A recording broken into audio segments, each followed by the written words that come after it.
Oi, Acácio, tudo bem? Há quanto tempo nós não nos vemos, não é? É muito bom ter sido chamado por você, é muito legal ver você fazendo parte da comunidade online, apostando na informação, apostando que as pessoas vão chegar mais perto da gente, principalmente que a gente vai chegar mais perto delas, né? A nossa história tem aí mais de 30 anos, como quase tudo nessa vida, depois de uma certa idade, nós começamos a contar em décadas. Mas é muito gostoso, é muito bom lembrar dos velhos tempos da USP de Ribeirão Preto, dos colegas e principalmente da tua atuação, desde sempre muito ligada a atividades não tão médicas como poesia, o que te fez desde lá uma pessoa especial. E eu queria falar hoje para você e para as pessoas que vão ouvir ou ver esse vídeo sobre atualização profissional. Isso é um tema que, para os médicos, é relativamente tranquila, mas nem sempre é para todo mundo. De vez em quando as pessoas, principalmente no velho normal, achavam, eu penso, que você fazia uma faculdade e que bom, me formei, tenho todos os elementos que eu preciso agora para tocar uma vida profissional, para ganhar meu sustento, e agora eu vou conseguir estudar menos. E o médico sabe, desde o começo, que não é essa a realidade e que ele vai continuar estudando e, na minha cabeça, ele vai aprender a estudar, né, na faculdade. Ele não vai, na faculdade, esgotar o assunto, muito pelo contrário, ele vai ser fisgado pelo assunto, se isso interessar. Eu lembro bastante do meu avô nesse discurso. E meu avô, na década de 50, 60, 70, era um ginecologista bastante preeminente em São Paulo e tinha sempre atrás dele no consultório várias revistas científicas. E você imagina a dificuldade de importar revista científica naquela época. Não tinha internet, né? FedEx, e as revistas chegavam com um atraso grande. Ele fazia questão de ter essas revistas e de ler as revistas científicas. Claro que para se atualizar, claro que porque ele não conseguia viajar o tempo todo e porque ele não estava ligado a nenhuma academia. Esse é um outro ponto que eu queria falar um pouquinho para a gente também, e um pouco para desmistificar essa história de que nós precisamos estar ligados a uma universidade, a uma faculdade, para ser médico atualizado. Eu, especificamente, me mantive ligado a uma universidade. Então, eu saí da USP de Ribeirão, fui para a Escola Paulista de Medicina, fiz lá mestrado, doutorado, livre-docência, docência, tudo, e me mantenho lá ainda, frequentando cada vez menos, porque cada vez mais a gente tem cargos de gestão. Então, hoje eu estou como diretor de inovação da Unifesp inteira, que é a universidade a qual a Escola Paulista de Medicina deu origem, e como coordenador de área para inovação da FAPESP. Então, eu tenho, sim, menos tempo para me atualizar nas reuniões que eram presenciais e agora são online do Departamento de Oftalmologia. Quando eu consigo, eu vou a essas reuniões, é muito mais fácil para mim. E as reuniões, quando existia um mundo conectado e online, eu estava presente. E aí é o que a gente fala do conhecimento entrar por osmose, né? Não entra por osmose, entra porque você está lá e ouve as pessoas falarem.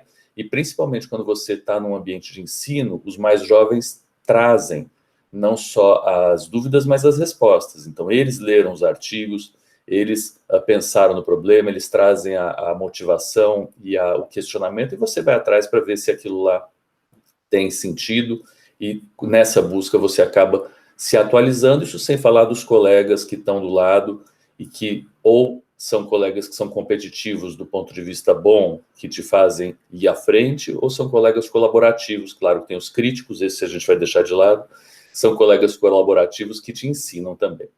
Mas essa não é a realidade de todo mundo e a gente não quer que seja, né? A gente quer, de verdade, que os médicos consigam fazer essa atualização profissional, continuada, fora do ambiente acadêmico e fora desse esquema específico de ensino e aprendizado. E isso, voltando à história do meu avô, é absolutamente possível e hoje muito mais fácil. O complicado hoje não é ter acesso a algumas revistas, é arrumar tempo e escolher quais revistas nós vamos ler. E aí, falando um pouco para o público não especializado, existem algumas dicas de saber quais as revistas que nós vamos ler. tempo é um pouco mais difícil de ter dica, mas de qualquer jeito, as revistas, elas são classificadas, em geral, com uma linguagem que se chama fator de impacto. E fator de impacto significa quantas vezes essas revistas foram lidas. Ah, não quer dizer que uma revista que foi muito lida é muito boa. Não, mas existe uma relação importante entre revistas que nunca são lidas e não são tão boas. E revistas que são muito lidas e acabam sendo melhores. Então, essas revistas que vocês ouvem falar, Lancet, Nature, elas são muito lidas.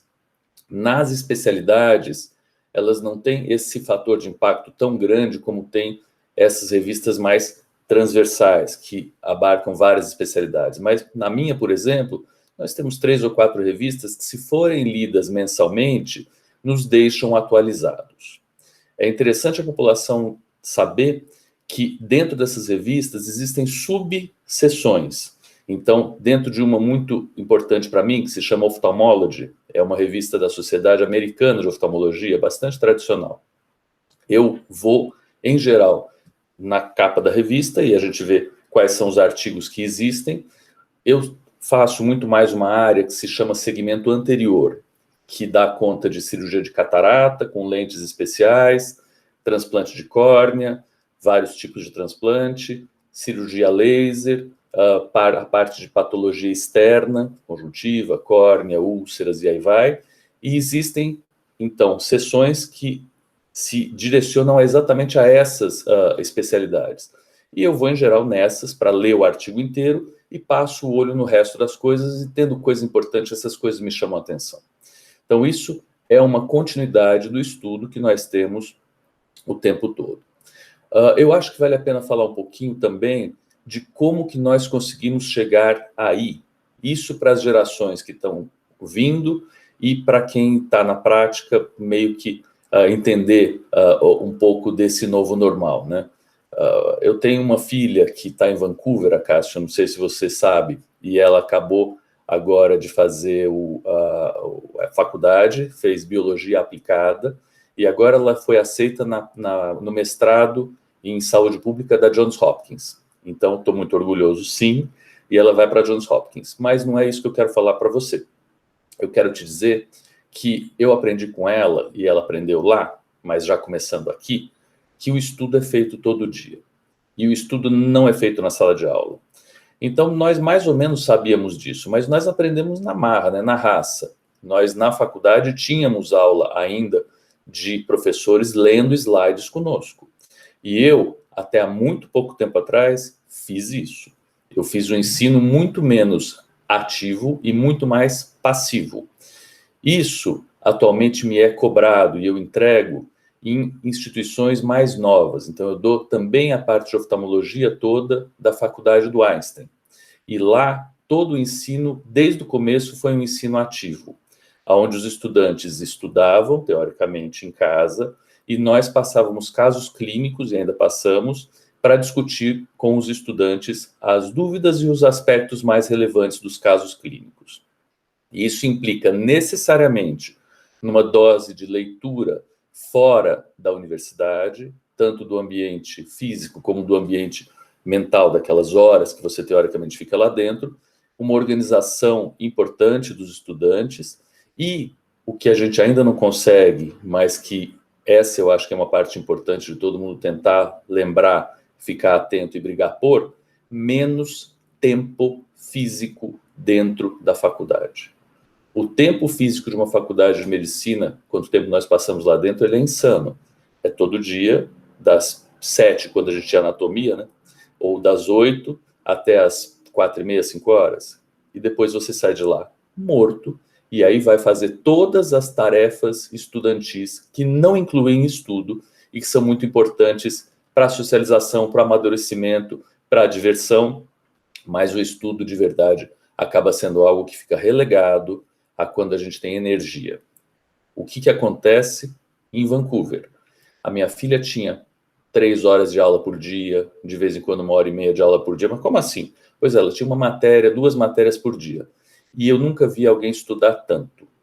E ela adquiriu alguns hábitos como estudar em arquibancada dentro de um grande salão que se chama Nest, que é como se fosse um espaço de convivência com várias pessoas, e a arquibancada é um lugar onde as pessoas comem, estudam, conversam, namoram, e todo mundo faz isso junto e consegue se concentrar fazendo isso junto. Então, isso quebra para mim vários paradigmas, como eu preciso estar num espaço onde está todo mundo quieto fazendo a mesma coisa para eu conseguir estudar. Bom, não foi isso que eu vi lá. Eu vi lá ela conseguir estudar e muito bem, tanto que ela entrou no Hopkins, dentro desse ambiente.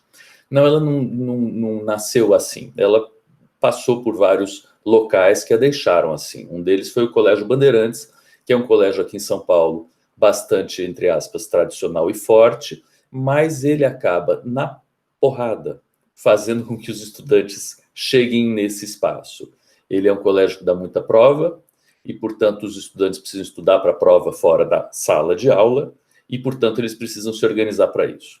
Eu não acho que precisa ser assim. Eu acho que a gente consegue ir junto com os estudantes para que eles consigam, na sua vida normal, se organizar e ler fora da sala de aula. Claro que nós temos que ajudar dando mais tempo para eles. Não dá para amassar tanto e ter tanta carga de trabalho e tanta carga de tempo. Precisa ser um pouco mais leve. Mas isso é uma característica que tem que ser reforçada em todo mundo. E isso vai ter uma ligação com o que eu comecei a falar, que é a atualização médica direta.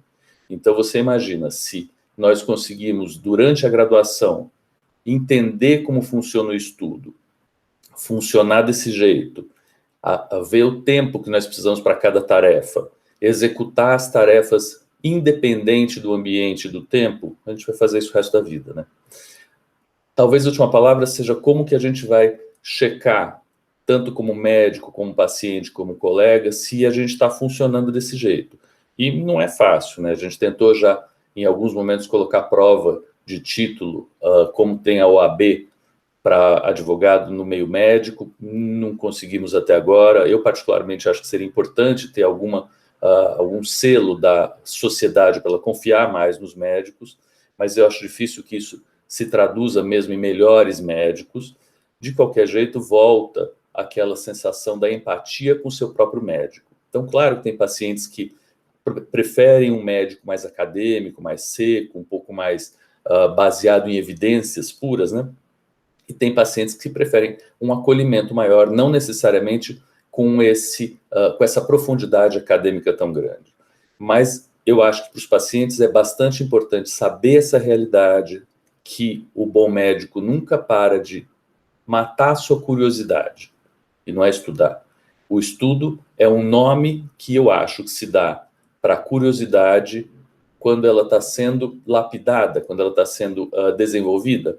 E depois, o bom médico, o bom cidadão, ele continua lapidando a sua curiosidade e fazendo bem para a sociedade a partir de mais elementos que ele tem e mais maturidade que ele tem também. Acácio, um grande prazer. Eu desejo muita sorte para o teu canal, para os nossos colegas todos, muita saudade. Um abraço. Tchau, tchau.